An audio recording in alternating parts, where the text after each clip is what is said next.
Imagine waking up. It's a Thursday. You do the routine. Coffee, shower, the commute. You check your banking app while waiting for the train. The number is there. It's comforting. It represents 10 years of overtime. Missed birthdays. The family vacation you didn't take. That number is your safety. Now, imagine walking to the branch to withdraw cash for the weekend. But the door is locked. There are people shouting. You check the app again. The number is still there. $50,000. But the ATM says out of service. The teller inside is weeping. And that number on your screen, it hasn't changed. But its value has. In 2019, in Lebanon, this wasn't a nightmare. It was Tuesday. People went to sleep middle class and woke up in poverty. Not because the money disappeared, but because the belief in the money disappeared. We like to think finance is about math. It isn't. Finance is about psychology. It is a shared hallucination that pieces of green paper or digits on a server are worth your labor. But what happens when the hallucination breaks? For 80 years, the world has operated on a specific operating system, a set of rules agreed upon in a hotel in New Hampshire in 1944. That operating system is crashing. The engineers, the central bankers, are frantically trying to patch the code. They call it modern monetary theory. They call it quantitative easing. But in the back rooms of Washington, Beijing, and Geneva, they have a different name for what comes next. They call it the Great Reset. And if you are holding your savings in a currency that was designed to die, you are about to become the collateral damage of the century. To understand how you lose everything, you have to understand how you got it in the first place. Most people think money is an asset, like a house or a gold bar. It's not. Modern money is debt. Every dollar in your pocket is an IOU from the United States government. And for a long time, that IOU was as good as gold. Literally. Until 1971, you could trade that paper for metal. Temporarily. That was the word Nixon used. That was 54 years ago. When Nixon cut that tie, the dollar became a ghost. It wasn't backed by anything except the full faith and credit of the government. Now, pause. Ask yourself, how much faith do you have in the government right now? Here is the trap. The system we live in requires inflation to survive. It's not a bug, it's a feature. If the government stops printing money, the economy collapses. If they keep printing money, the currency collapses. They are trapped in a room with two doors. Behind door number 1 is a deflationary depression. Think the 1930s, but with iPhones. Behind door number 2 is hyperinflation. Think Weimar Germany, wheelbarrows of cash to buy bread. For 50 years, they've managed to walk the tightrope between these two doors. But the rope has snapped. We are seeing the cracks. The US government is currently borrowing money just to pay the interest on the money it already borrowed. It's like using a MasterCard to pay off a Visa to pay off a payday loan. If you did that, you'd be bankrupt in 6 months. When a superpower does it, it works, until the rest of the world decides to stop taking the MasterCard. And that is exactly what is happening. Let's talk about how the US dollar actually rules the world. It's not because the paper is pretty. It's because of something called the Petrodollar. Since the 1970s, if you were France or Japan or Brazil and you wanted to buy oil from Saudi Arabia, you had to pay in US dollars. This was the deal. The US protects the Saudis militarily. The Saudis price oil in dollars. This meant that every country on earth had to hoard dollars. They had to buy US debt.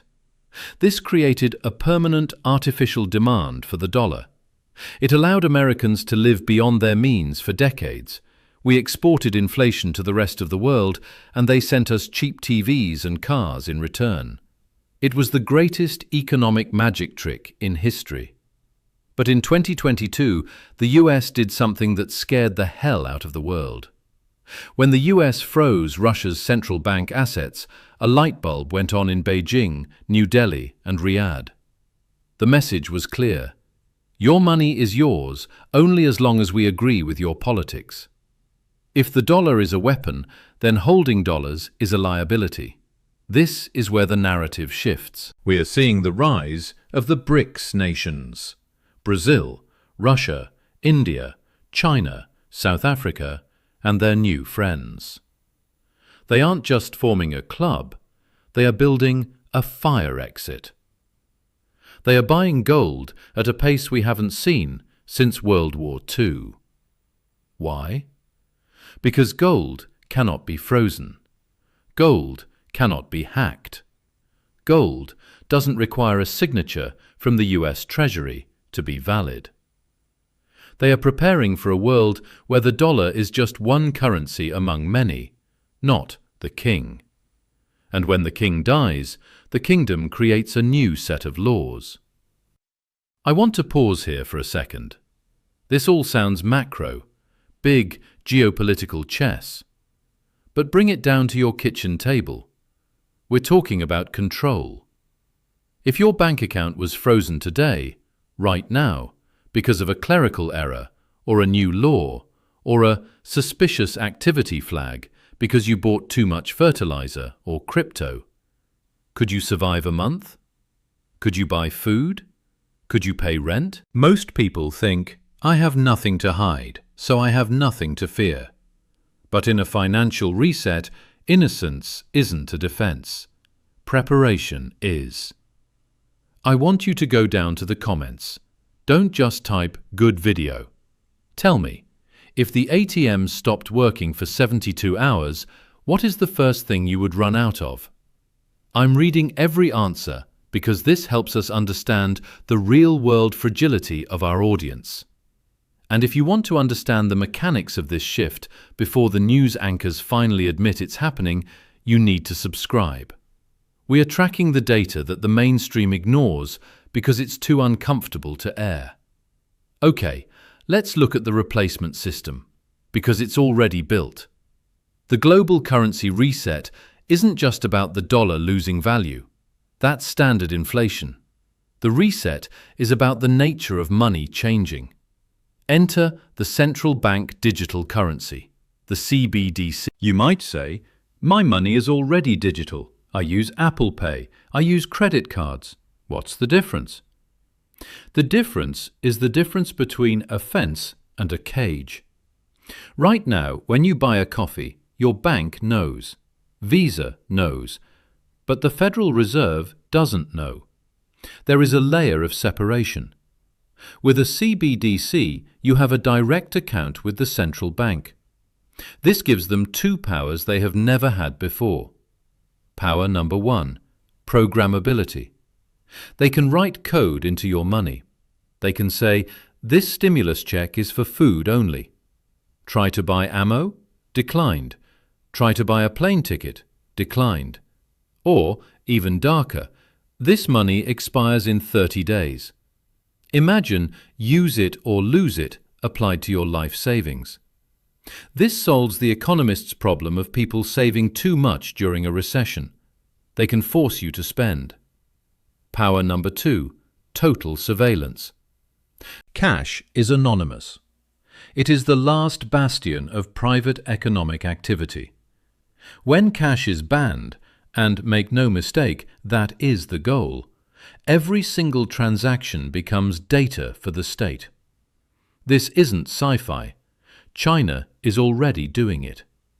The European Union is building the digital euro. The US has Project Cedar and the FedNow payment rails. The rails are being laid. The train is coming. The reset is a transition from a debt-based system, which is collapsing, to a control-based system.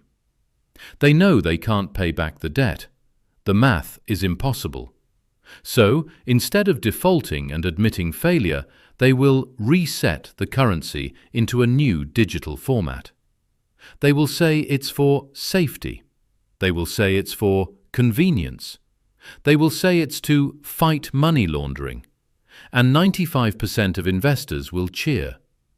They will cheer because the transition will likely come during a crisis. A cyber attack on the banks, a massive market crash. The CBDC will be the rescue boat.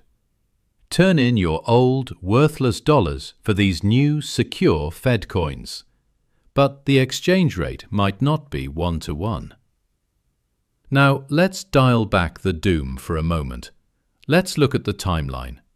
You'll hear internet gurus screaming that the dollar will die next Tuesday, that you need to buy their bunkers and beans. That is the hype. The reality is slower, more boring, and actually more dangerous.